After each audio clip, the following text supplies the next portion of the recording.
different. He's unguardable, and you can't score on him. Yes! He looks like KD and Shaq mixed together, my dog. He can two-dribble pull up, he can step back, he can hit you with the three. He wants to dunk everything around the rim now. He's the best player in the world. There is a reason NBA veterans keep reacting the same way every single time Victor Wembanyama's name comes up. Defensive possession. He split a double team and throw it off the glass, and I'm low man. He caught that mugging. These are guys who went to battle against Hall of Famers, MVPs, dominant big men, and some of the most physically imposing players the league has ever produced.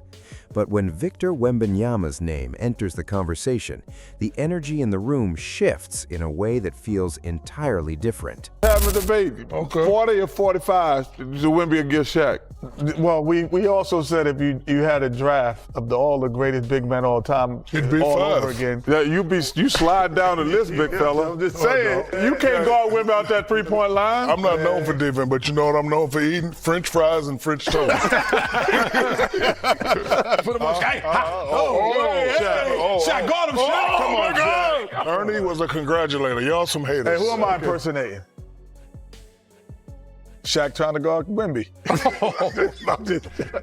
No.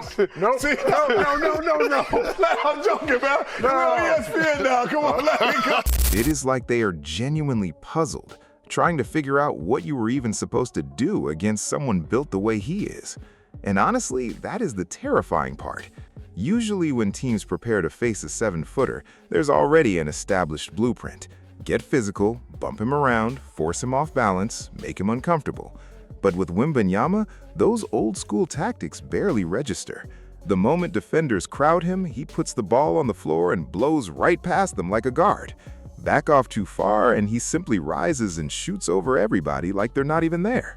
Boy, he got a little stronger. I feel like he's attacking. He wants to dunk everything around the rim now, and obviously he's gotten better with the handle. I mean, there was a sequence against the Mavs where he blocked Lively, stuffed them, dribbled it up, between the legs, behind him, step back, and 1-3. That's video game type stuff. I'm just happy I retired. Yeah, I don't want no parts of that. I wouldn't even know where to start. You know, a guy that size, you want to be physical, you want to bang him up a little bit, but he can put the ball on the floor, he can go by you, he can shoot over you. I just want him to continue to be aggressive. Lucky to be drafted second behind a 7'6" Chinese man in Yao Ming. This is Yao Ming meets Kevin Durant. If he plays with this confidence, that's the best player in the league. That is why so many people around the league already feel like this matchup is fundamentally unfair. And the wildest part, he is still getting stronger. Every few months, he looks more balanced, more aggressive around the rim, and significantly more confident attacking defenders directly. Early in his career, critics kept pointing to his frame and saying he was too thin to survive the physicality of the NBA. Now, players are getting their shots swatted at the rim on one possession and then getting cooked on the perimeter the very next. That should not even be physically possible for someone his size.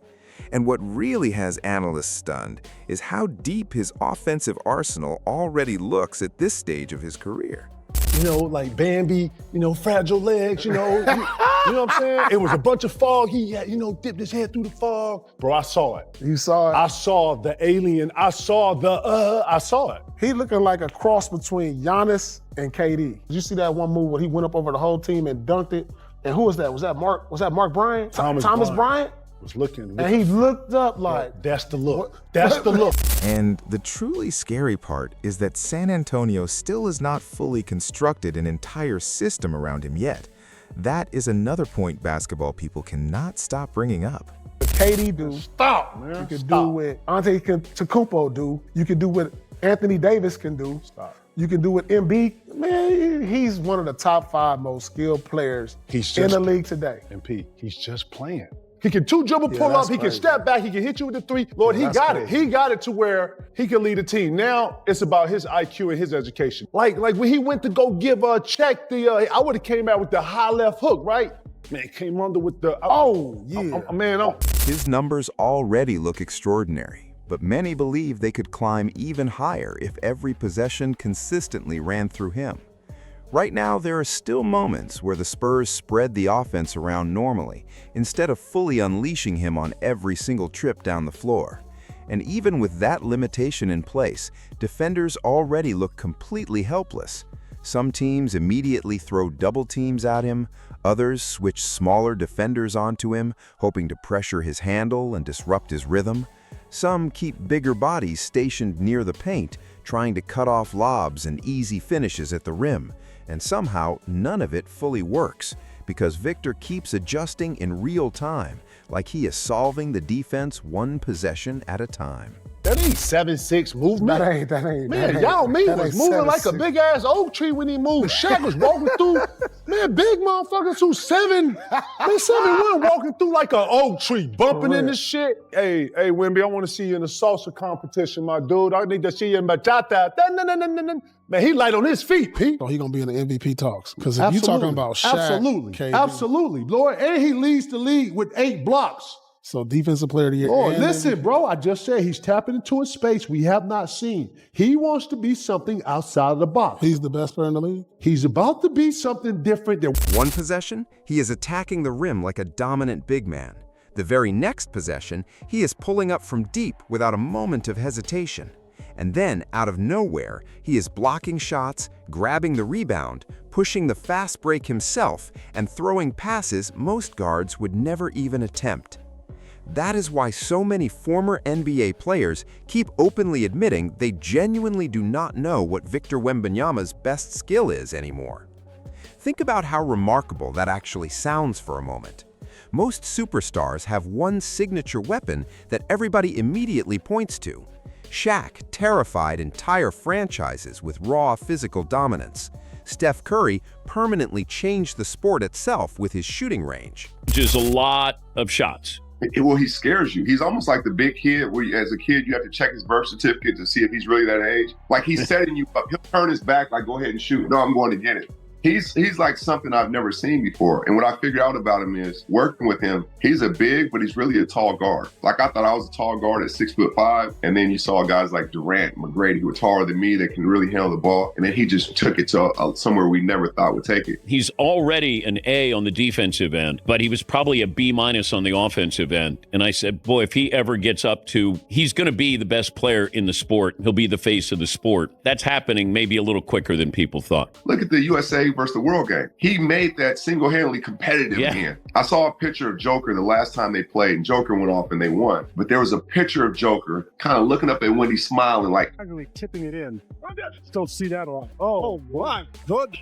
Victor Wembanyama with an and one. And he hasn't lost any of the fight. And I said, Joker feels like how we do when we watch him. This is the first time he's like really excited. Like, oh my, I have somebody to keep me engaged in the game. Like, it's a whole different thing. That's what the NBA should show at the rookie seminar is that guy wants to play and be great every night. There's no load management. I mean, a blood clot stopped him, but not much else if he gets banged up a little bit, which he will as a big man. But I love that he wants to play. And he wants to be great. He wants to be the MVP. He wants to be the defensive player. This kid is different, and I've never seen a game impacted so much on both sides of the floor. There's 6'2" guys that can't handle the ball like that in the gym by themselves. Like Shaq dominated in like a physical way. Steph Curry dominates with his shooting. This guy does it on all aspects, like of all areas of the game. I've never seen someone, like if you told me what's he do best right now, I don't know. I hope to God he stays healthy because he has a chance to be the great. LeBron blended power and playmaking in a way nobody had ever witnessed before.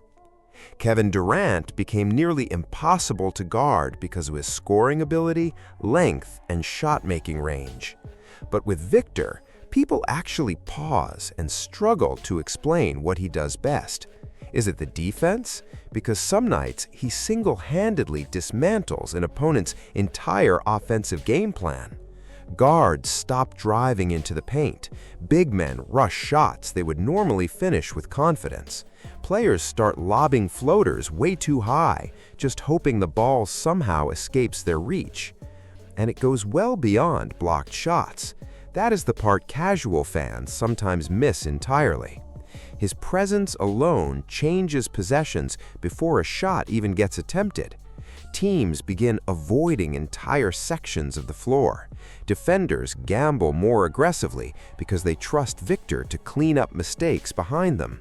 the whole defense suddenly operates with more confidence because they know he is stationed near the rim like a safety net waiting to erase errors. He's obviously a better passer, a better playmaker, maybe the smartest guy in the league, him, LeBron, whatever. So he's got that over Wemby. Wemby is the best defensive player in the league by a mile. By a lot. So let's see what he does on the biggest stage, you know, playoffs, finals, things like that. But in a vacuum, just kind of removing the accomplishments, and I'm serious, yes, he's the best player in the world. If I had to start a team, put Jokic, Giannis, SGA, Wemby, and they're all 22 years old, just like Wemby. All of them. I'm taking Wemby. Wemby is making moves. He's spinning. Yeah. He's up and under. I'm going by you. I'm shaking you up. I'm shooting over you.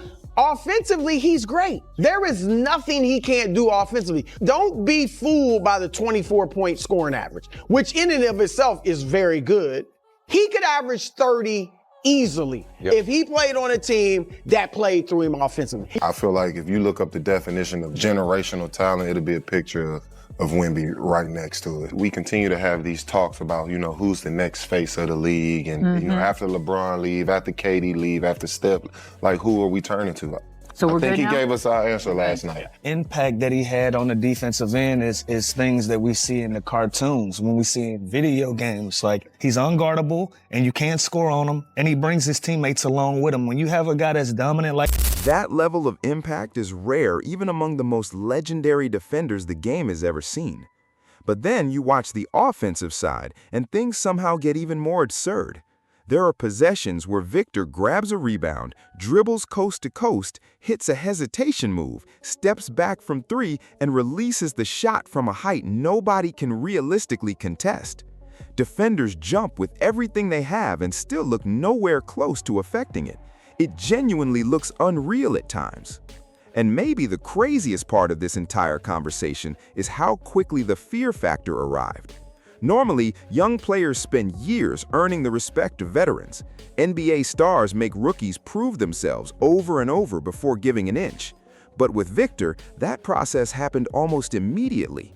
You can literally watch defenders overthinking against him in real time. Some players rush shots even when he is too far away to actually block them. Others completely stop attacking the paint the moment they see him standing there waiting. And once that hesitation starts creeping into a player's mind, everything changes. That is when dominance becomes mental as well. People around the league are also starting to notice another dangerous development. He is becoming significantly more aggressive. Early on, Victor sometimes appeared focused on simply adjusting to NBA speed and picking his spots carefully. But now, he is going directly at defenders. He is dunking with more force. He's embracing contact. He's actively hunting mismatches instead of waiting for the offense to find him. That is a frightening development for the rest of the league because confidence changes everything for superstars built like this. Another reason legends keep sounding genuinely stunned is that basketball has honestly never seen this exact combination before. We have seen elite defenders, we have seen elite scorers, we have seen freak athletes and giants who dominated physically. But this particular mix feels completely different because Victor impacts every single part of the game simultaneously. He protects the rim like an all-time shot blocker. He moves like a wing player. He shoots like a perimeter scorer. He creates offense off the dribble. He switches onto guards without hesitation. And somehow, he keeps adding new elements to his game every single offseason. That is what has people across the basketball world wondering just how far Victor Wembanyama can actually take this if he stays healthy, because the flashes already look historic. There are sequences during games where he blocks a shot, grabs the rebound himself, pushes the fast break, crosses somebody over, and drills a deep jumper all within seconds. That is the kind of thing people used to only describe in fantasy basketball debates or video game conversations. Now it's happening in real NBA games. And honestly, health is the only serious concern anyone still raises. Not talent, not skill, not confidence, not mentality, just health. Because once former NBA players start casually throwing around phrases like greatest player ever potential, you already know the conversation has reached an entirely different level. That kind of praise is rare.